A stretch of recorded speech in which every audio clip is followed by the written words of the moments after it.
Assalamu alaikum students. Today I am going to explain emergence of cell theory, unit number 4, unit name cells and tissues. ठीक है. In my previous video मैंने आप लोगों को microscopy और types of microscope के बारे में बताया था. ठीक है. तो जैसे जैसे टाइम गुजरता जा रहा था, ठीक है, उसी तरह हमारे पास माइक्रोस्कोपी में भी डेवलपमेंट हो रही थी. ठीक है. डिफरेंट साइंटिस्ट जो है वो डिफरेंट सेल्स को स्टडी कर रहे थे डिटेल में. उसी स्टेप्स पे, उसी हिस्टोरिकल स्टेप्स पे हमारे पास सेल की एक थ्योरी इमर्ज हुई. ठीक है. और उसको हम कहते हैं इमर्जेंस ऑफ सेल थ्योरी. अब ये नहीं था कि ये 1 साल में 2 साल में, नो, 200 ईयर्स में, 2 सेंचुरीज़ में हमारे पास ये सेल थ्योरी इमर्ज हुई थी, अराइज हुई थी, जिसमें हमारे पास मुख्तलिफ़ साइंटिस्ट ने काम किया था और उन्हीं के तमाम ऑब्ज़र्वेशंस को कंक्लूड करके उनको मेन पॉइंट्स में कन्वर्ट करके समराइज़ करके हमारे पास सेल थ्योरी इमर्ज हुई थी. सबसे पहले स्टार्ट करते हैं 1665 से. ठीक है. यहाँ से स्टार्ट हुआ था, जिसमें इस टाइम में हमारे पास 2 साइंटिस्ट थे, Robert Hooke, Anton van Leeuwenhoek. इसके बारे में हमने इससे पहले की प्रीवियस वीडियो में मैंने भी बताया था. ठीक है. रॉबर्ट हुक ने क्या किया था कि कॉर्क के सेल्स लेके उसे सिंपल माइक्रोस्कोप में ऑब्ज़र्व किया. सिंपल माइक्रोस्कोप ने कॉर्क के सेल्स को 30 टाइम्स इमेज को इनलार्ज करके शो किया था. कॉर्क के सेल्स कौन से सेल्स है? ये कैम्बियम सेल्स होते हैं. जो बार्क होता है ट्री का, तना होता है ब्राउनिश कलर का, ये वो सेल्स होते हैं, डेड सेल्स होते हैं. और ये it just look like a bee hive. ठीक है. जैसे छत्ता नहीं होता उसकी तरह होता है, but they are dead sales.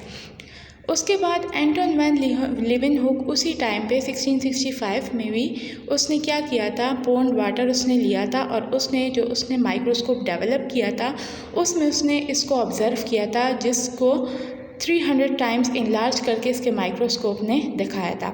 अब इसमें उसने क्या ऑब्ज़र्व किया था कि स्मॉल ऑर्गेनिजम्स थे जो कि पोन्ड के वाटर में स्विम कर रहे थे, और उस ऑर्गेनिजम्स को उस टाइम पे इसने नाम दिया था एनिमल क्यूल्स का.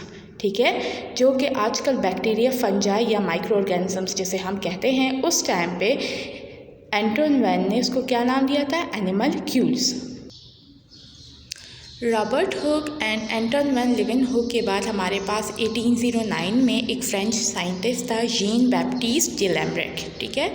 इसने एनिमल्स और प्लांट्स के पार्ट्स को अंडर माइक्रोस्कोप चेक किया और इसने ये कंक्लूड किया that all living organisms are composed of cellular tissues, कि इनके जो टिश्यूज़ है वो सेल्स से मिलके बने हैं. ठीक है. देन उसके बाद 1831 में ब्रिटिश साइंटिस्ट था रॉबर्ट ब्राउन. ठीक है. इसने जब प्लांट के सेल्स को चेक किया था अंडर माइक्रोस्कोप, तो उसने देखा कि प्लांट के सेल के अंदर, inside the plant cell, there is a spherical body in cell which is known as nucleus. ठीक है. इसने क्या किया था, इसने न्यूक्लियस को ऑब्ज़र्व किया था, उसको स्टडी किया, उसको चेक किया.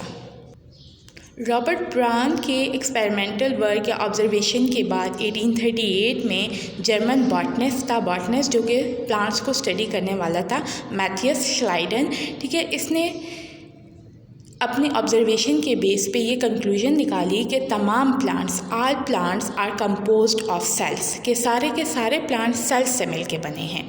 और 1839 में जर्मन जोलॉजिस्ट था, जोलॉजिस्ट मीन्स के एनिमल्स को स्टडी करने वाला, थियोडर शिवान. इसने जो कंक्लूजन निकाली थी वो ये थी कि all animals are composed of cells. ठीक है. एक ने क्या बोला कि all plants are made up of or composed of cells, और दूसरे ने बोला कि all animals are composed of cells. ठीक है. ये दोनों मेन पॉइंट्स थे हमारे पास सेल थ्योरी के इमर्जेंस में. ठीक है. उसके बाद 1855 में हमारे पास रुडोल्फ विर्को था. उससे पहले हमारे पास पुरकिंजी एक साइंटिस्ट है. ठीक है. जैन एवेंगेलिस्टा पुरकिंजी, जिसने सेल के अंदर जो ग्राउंड मैटर या जो सब्सटेंस था या जो फ्लूइड था सेल के अंदर, ठीक है, उसको नेम दिया प्रोटोप्लाज्म का. हमारे पास सेल है, सेल के अंदर जो लिविंग मैटर या फ्लूइड था उसको इसने नाम दिया था प्रोटोप्लाज्म का. ठीक है.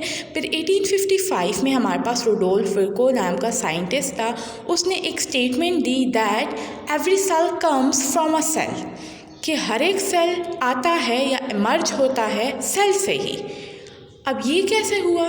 एक्सपेरिमेंटल वर्क इस पे किया था 1962 में फ्रेंच साइंटिस्ट ने लुईस पास्चर ने, ठीक है। इसने इस स्टेटमेंट को प्रूफ करके दिखाया एक्सपेरिमेंटल प्रूफ के थ्रू। और वो कैसे? इसने बैक्टीरिया को स्टडी किया, उस पर एक्सपेरिमेंट किया कि bacteria arises from pre existing bacteria, के पहले से जो मौजूद बैक्टीरिया है उसी से न्यू बैक्टीरिया अराइज होता है। लेकिन कैसे? हाउ? थ्रू सेल डिवीजन, के जो पहले से सेल होता है वो डिवाइड होकर हमारे पास 2 न्यू सेल्स अराइज करता है। इसी के बेस पे फिर आगे जाके हमारे पास सेल थ्योरी अराइज हुई थी, जिसको हम इंशाल्लाह मैं आपको नेक्स्ट वीडियो में एक्सप्लेन करूँगी। तब तक के लिए अल्लाह हाफिज़।